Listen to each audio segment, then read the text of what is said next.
Ada satu jenis isteri yang suaminya tak pernah bosan memandang, tak pernah jemu mendampingi dan paling menyayat hati.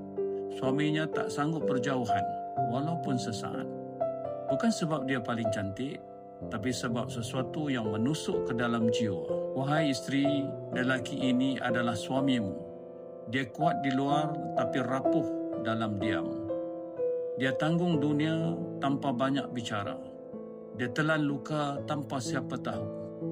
Dan saat dia pulang ke rumah, dia tak cari rumah yang besar, dia tak cari hidangan yang sempurna.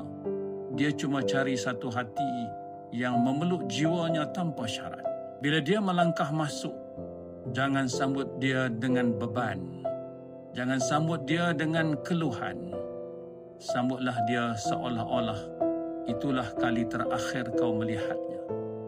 Senyum walau hatimu letih, dekat walau jiwamu penat, dan bisik perlahan, abang, terima kasih, balik juga pada saya.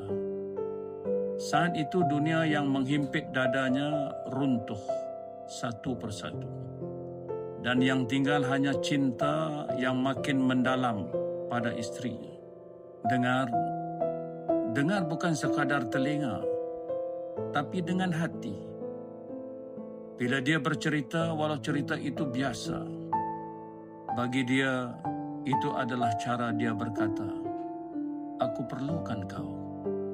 Pegang tangannya dengan erat, seolah kau tak akan lepaskan.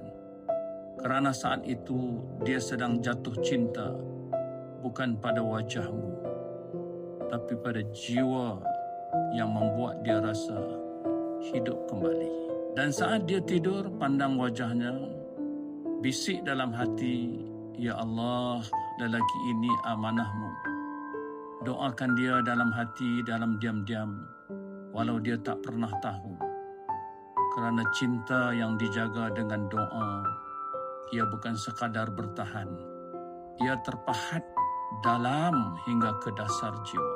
Wahai isteri, kalau kau mahu suamimu jatuh cinta tanpa henti, jangan kejar hatinya, tapi jadilah tempat di mana hatinya pulang, dan tak mahu